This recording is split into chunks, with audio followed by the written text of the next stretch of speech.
Hey, are you a business owner, entrepreneur, or professional? If so, we want you to apply to be a featured guest on our show. My name is Adam Torres, and I host the Mission Matters series of podcasts. I've recorded over 3,000 episodes, and we are just getting started. How do you know if you'd be a good guest to be on the show? Well, only one way to find out, and that's to apply, but I'm going to let you in on a little secret. We want guests that have a story to tell, guests with a brand, a product, or a service that can benefit my audience of listeners. If this sounds like you, go to missionmatters.com and click on Be Our Guest to apply. I'd love to talk to you and get to know more about your story. Again, head on over to missionmatters.com and click on Be Our Guest to apply. All right, now let's get into the show. Hey, I'd like to welcome you to another episode of the Mission Matters Business Podcast, your source for all things business. My name is Adam Torres. You can follow me on Instagram at AskAdamTorres to keep up with my book releases, book tour schedule, signings, all that other good stuff.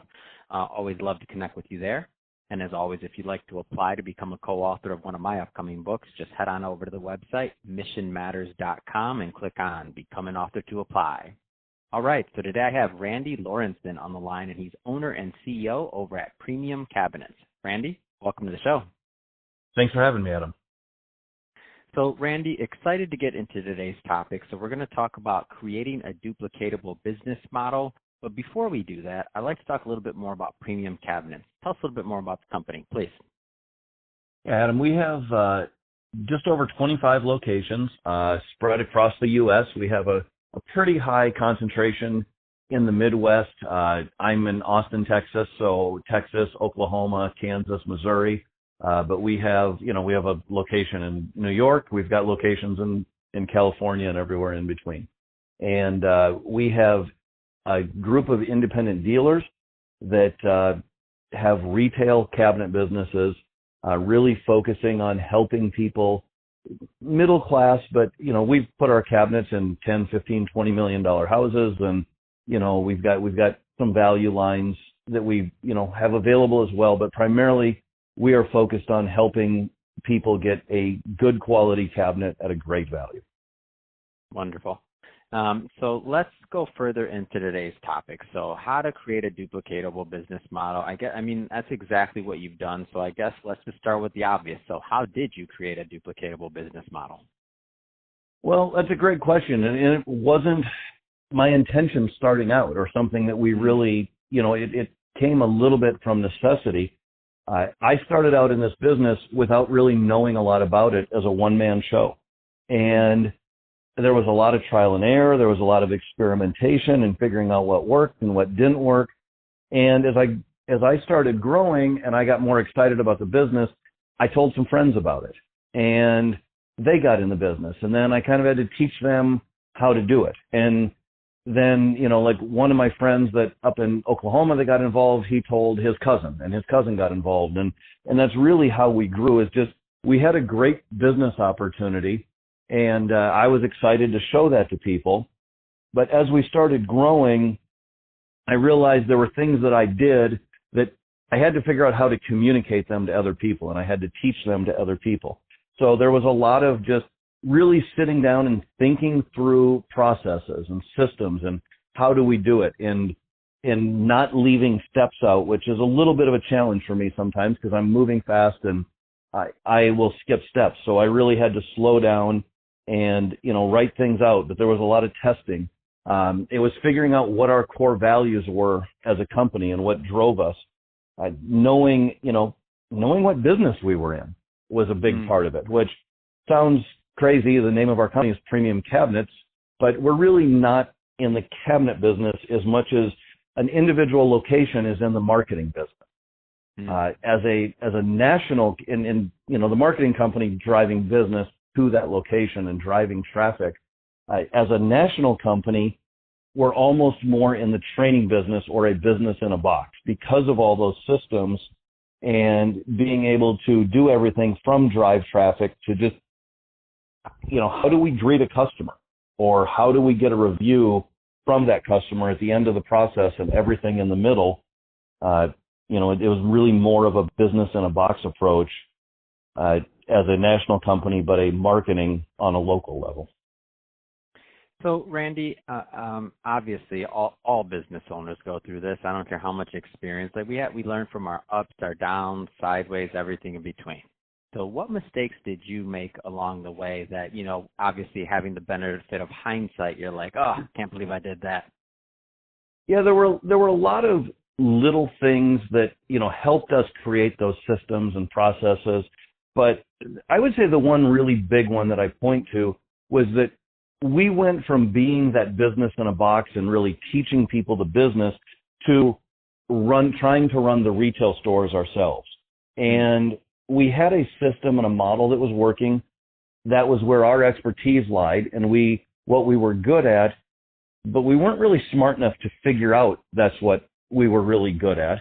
And we thought, boy, there's so much money in running a retail store and it's such a good business that let's vertically integrate and let's just open our own with employees. And we had 4 of them we got them all profitable, but it was a very different model working with employees and managing them day to day.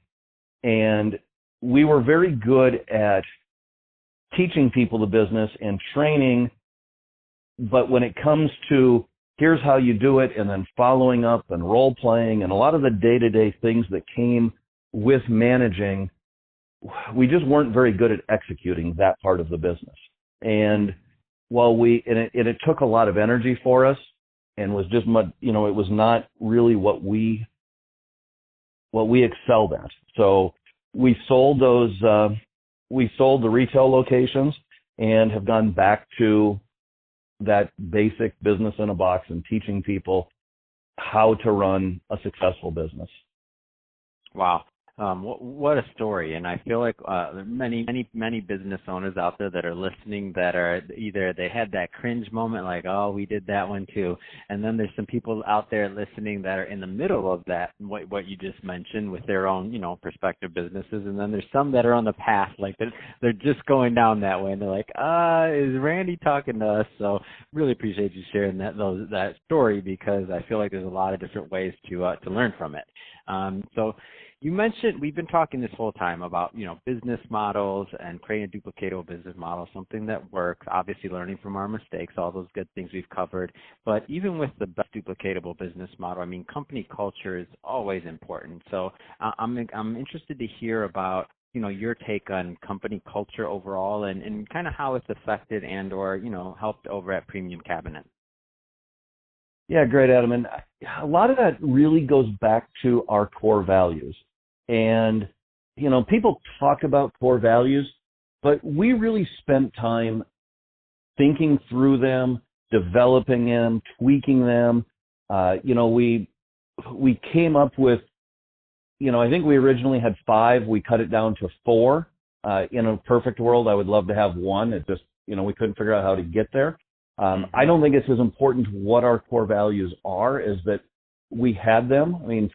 For the record, they're clarity, excellence, integrity, and then primified, which I guess I got to explain. It's a made-up word because we knew what we wanted and there wasn't quite the right word, but primified for us means that we use Premium Cabinet systems and processes to create sustainable, effective, and predictable results for customers, employees, and investors. But it was deciding what those were, and when we did it as a management team. We created them and we looked at it and we said, okay, let's go implement these, but not really tell anybody yet, and see if can we live up to these? Because some of the things that we had, like our version of excellence, has more to do with creating an outstanding customer experience, meeting and exceeding our commitments, handling situations with grace, treating people better than they deserve. And, handling situations with grace, we're like, well, look, if we're going to put this as a core value, we have to do it. And if we ask other people, so we need to spend some time and make sure that we can handle, because sometimes if there's an upset customer, or, every business, so you have unpleasant situations from time to time. We're hopefully, trying to make them very, very few, but they come up. And we wanted to make sure that we could walk the talk before we implemented that and shared it with everybody else. So I think it's really spending time doing the exercise of deciding what those core values are and what is going to run the business, and that really helps all of the other systems and processes. That we use the core values in an ad when we're interviewing for a new employee. These are our core values, so they know coming in this is what's expected of them. We talk about it on their initial phone interview. We talk about it in their in-person interview. We talk about it when they are, when we are training them. We have it posted all over offices where people can see it at any given time. And then ideally, if we're managing properly and there's an issue, we can even just reference back to it and say, okay, what do core values tell you about how we should handle this situation, right? Or sometimes it's like, hey, I have this customer. We forgot to bring this piece of trim to the customer when we delivered their product. What should we do? It's okay. Look at the core values. They're right there on the wall. What does that tell you? Well, we need to meet or exceed expectations. So yeah, I have to drive this to their house now, even though I don't feel like it. Mm-hmm. Right? It usually gives the answer and tells people what they should be doing. No, it's great. I mean, this is great advice, and it's great insight into how you've been able to grow and, create a premium, over at Premium Cabinets, create the right type of work environment, people that like to be there, and also, the right relationship between your customers, clients, vendors, all that good stuff. I mean, because it really goes from the top down, and every piece of the organization feels that. So we always on Mission Matters like to talk about culture and what companies are doing that's unique out there. So thank you for sharing all that, Randy. And that being said, final question, Randy. So if somebody is listening to this and they want more information on Premium Cabinets, or they want to connect with you and your team and just learn more about the business overall, I mean, what's the best way for them to do that? There's a lot of information on our website. It's just www.premiumcabinets.com. And if somebody's looking for a location in their market to buy cabinets, they can certainly find that. We have just started looking for new dealers. We have a great business opportunity that, we're excited to share with people. There is a link at the bottom that, they can click on about becoming a dealer to contact us and get more information on that same premiumcabinets.com site. Perfect. Well, Randy, really appreciate you coming on the show today and sharing more about your background and all the great work that you're doing over at Premium Cabinets. And to the audience, as always, thank you for tuning in. Hope you got a lot of value out of this. Hope you had a lot of fun listening. If you did, especially if you're a first-time listener, definitely hit that subscribe button. We'd like you to be a return listener, have some more great guests coming up for you, and don't want you to miss out on that. And Randy, thanks again for coming on the show. It's been awesome. Thank you for having me, Adam. I greatly appreciate it.